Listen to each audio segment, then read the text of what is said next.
the iPhone bull. I guess you're wondering why we call this episode the iPhone bull. Well, it's because more than half, actually almost the whole show was filmed on my iPhone. We had some camera trouble while we were out there, and aside from this commentary, everything, all the footage out in the field was basically filmed with my iPhone. So we're going to apologize up front if the quality of the video isn't up to par.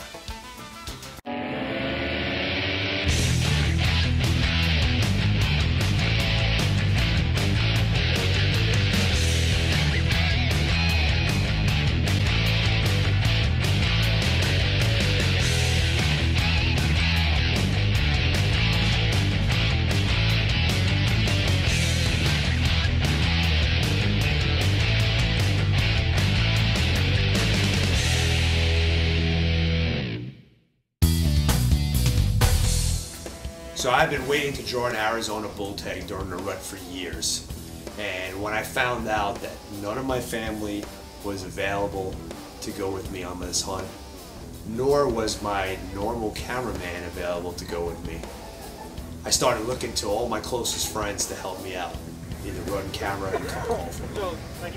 So I grabbed my good friend of 19 years, Gasper Bruder. And he's the type of guy, you give him any excuse to go elk hunting, he'll take it. I also got a hold of my friends Billy, Ricardo, and Daniel. And these guys are some serious elk hunters. In fact, actually Billy owns Let It Rip Outfitters, so he's a professional. Actually, they're all three of them professional. They all work for Billy. And so I knew I was in good hands. I put together a good team, and I had high hopes. So I put a lot of time in scouting the area. We had cameras up there for months and months just to get an idea of what the cows are doing. I like to pattern the cows because usually where the cows are at, that's where the bulls are going to come in during the rut. And we had a really good idea of what the elk were doing in that area. So I drew what's called a metro unit, 11M. This is the city and the outskirts of the city. And this is a unit that Billy was not familiar with, nor were any of the other guys that I was hunting with, that they didn't know this. But I've hunted this unit a long time for deer, so when I took Billy and his wife Missy up there to go deer hunting, which is a couple of weeks before the season, it was this little scouting trip that kind of made all the difference in the world, because we were able to locate where the bulls were using at that time. By the way, even this clip was filmed through my binoculars with my iPhone. So the work was put in, the training was complete, and the gear was packed. So we're off to elk country. Stay tuned. Well, it's opening morning, elk season 2013. And of course, to my luck, we wake up, it's raining, it's windy. Temp's good. Forecast said we're supposed to have some clear skies today, but these guys apparently don't know what the hell they're doing because it's raining. It's actually kind of sleeting right now. It's about 37 degrees outside, which is good. We wanted it to be cool. We just showed up at Billy's camp and scooped them up and see if we can make something happen even despite the rain. So we scooped up the guys and hit the field. I'm not going hunting with you anymore. You always bring bad weather. So the first morning we get out there, we let out a few bugles in the dark, and we hear some bugles off in the distance. You know, we stalk our way in, and we get within 160 yards of this feeding bull. There's cows over here. Big bulls. Yeah, he's grazing right at us right now. That's why he's leaving. There's a bunch of cows up here. To the left, bro.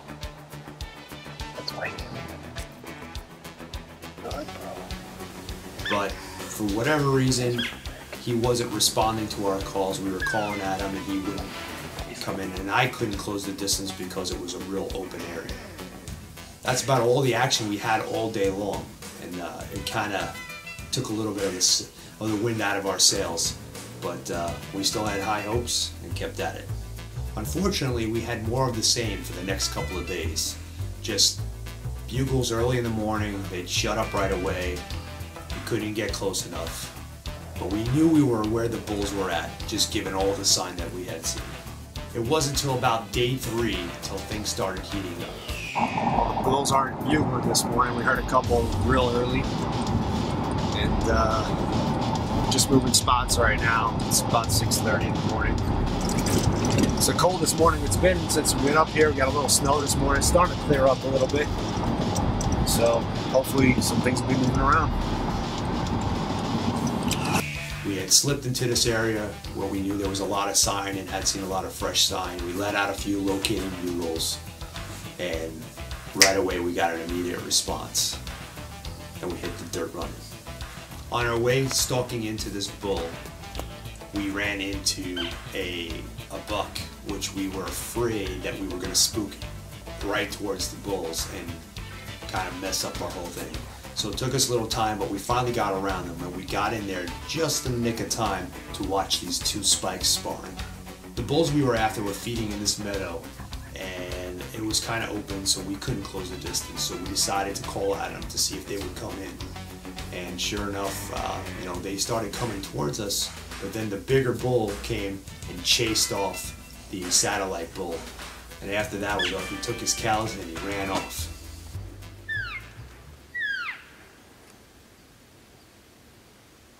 Oh, he's chasing a cow. Wow. I think he just chased the bull. There's the big one right there.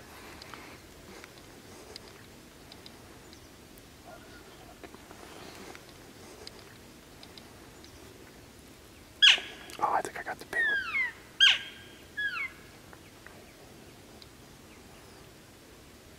He's walking off. There he goes. Both of them are.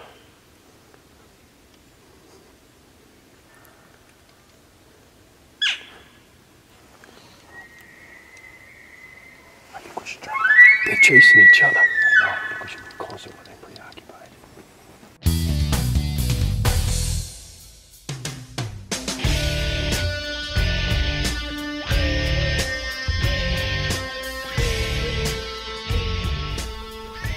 Hi, welcome to the Hunting Channel Online's Tip of the Week. I'm your host, John Stallone. Each week, we get tons of questions in our Ask the Pro section of the Hunting Channel. And one of the main questions we get is, why should I buy a new bow when my old bow still shoots good? For example, Jake from California writes, I've been shooting a Matthews Switchback since 2006, and I feel like it's time for a change, but I can't bring myself to spend $1,000 on a new bow when my old one still shoots well. Do you have any insight as to the benefits of upgrading?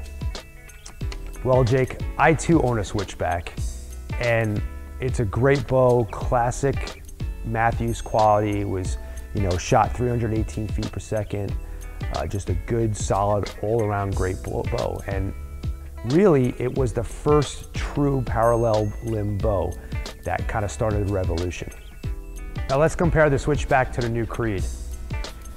The first thing you're going to notice automatically when you pick both these bows up is that there's a 20% reduction in weight. Now, what does that mean? Well, I do a lot of spot and stalk hunting, and if I have to tote around a heavier bow all day, my arm will get a little bit more fatigued.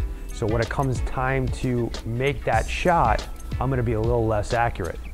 Now, with a lighter bow, it's the opposite.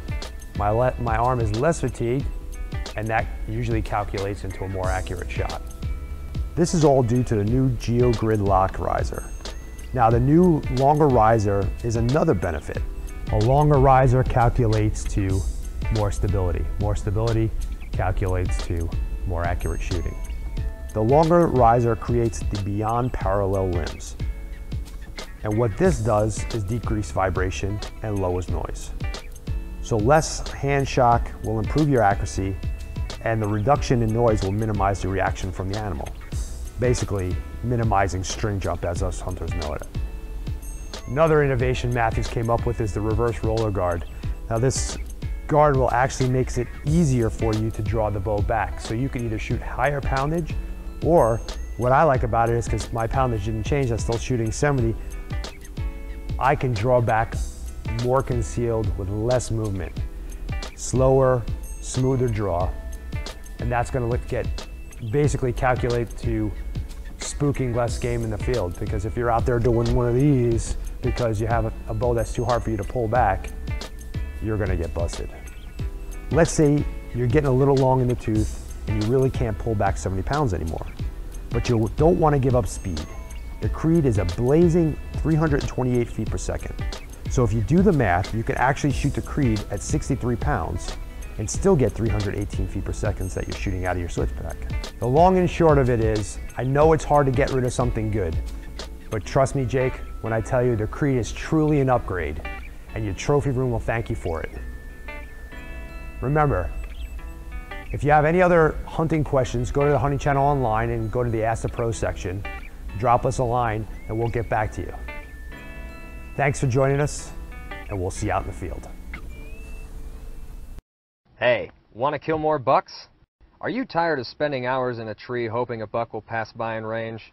Are you tired of eating a tag sandwich each year? Well, then get the system developed by the pros that will guarantee you'll see and kill more deer. The Whitetail Hunter's Blueprint is a culmination of 100 years of experience, tips, tricks, and all put into one system that is suitable for any level of hunter to adapt into their hunting skill set. You will kill more bucks, we guarantee it. If the system doesn't improve your hunting 100%, we will give you your money back, no questions asked. But that's not all. If you act now and go to our website to purchase the book, you will get these 2 free gifts: The Secrets of Hunting Western Game, the most comprehensive guide for hunting all major Western animals, and 4 free months of online membership at thehuntingchannelonline.com, the most cutting-edge multimedia hunting magazine on the internet. A value of $60 for free, so act now and pick up your copy of the Whitetail Hunter's Blueprint today. Morning 4, we woke up to bulls bugling all around us. It seemed like somebody turned on a switch and things started to heat up. Well, we kept playing a little cat and mouse with bulls all morning long. Couldn't get close enough. They kept picking up their cows and taking off. So we figured out that they weren't really being very aggressive yet. So we head back to camp to grab a little lunch and come up with a plan for that afternoon. Well, that afternoon, Frank, my father-in-law, came up to relieve Gasper because he had to go back to work and run camera for us. And we had been going out like at 4:30 because things didn't really start heating up till 5:30, 6 o'clock at night. And it was about 3 o'clock. And Daniel, Ricardo, and myself decided to jump in the truck to go check out a burn that I had hunted deer in before, and we knew that there was some sign and stuff in there. So I just threw the bow in the car, no packs, no water, no camera, nothing. I just threw the bow in the car just in case we saw something on the way in, you know. So we get over there, and Daniel starts letting out some bugles with my FX, and sure enough, we hear a bull probably 300-400 yards away. But between the bull and us, we hear some cows. So he continues to start cow calling, and sure enough, these cows come right into the truck.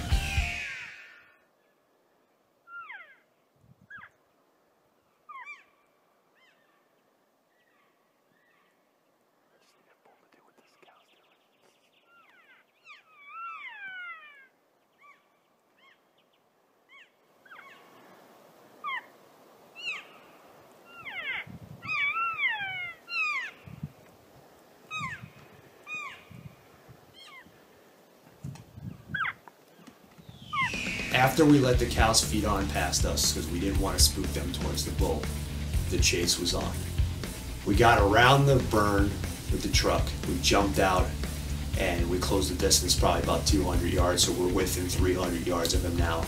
And Daniel starts bugling with the FX, Ricardo's calling with cow calling, and we hear him up the ridge. We know we got to go at him hard and go at him fast. So we haul butt up this steep, probably 50-55 degree angle ridge straight up like a bunch of mountain goats. Run right up there, we get on this big elk trail and we start transversing towards him. Daniel lets out a soft bugle and this boy lights up. Sounded like a growl from a bear or something. It didn't even sound like an elk. We knew he was close. He was within 75 yards of us. So we hurry up and set up. Daniel drops down about 10 yards behind us and he starts raking a tree with a shed antler bugling and cow calling while me and Ricardo jump behind this deadfall and set up and we're cow calling as well. Well, we were speaking his language because this boy came in on a string, just pissed off, snorting, pissing on himself. We heard him coming. He comes around, he stops behind this tree, and I go to full draw. And what you don't realize here, because Ricardo was busy calling and busy trying to look for the elk and kind of help me get set into position, is that he almost forgot to film it. He grabs my iPhone and he starts to film it. Now I already had been at full draw for probably about a minute at this point. And I'm holding, I'm starting to get a little tired because we had literally just run up this hill and I was already breathing heavy and my heart was going. So, and I'm holding back and finally the bull decides to step out. So this is why I shoot a Matthews. Like I said, I was holding back for over a minute and I had a nice solid anchor point, and even though I was getting tired, I knew that I was going to be able to make my shot. He steps out from behind that tree and he's walking towards me and I let him have it at 25 yards. Good shot, good shot.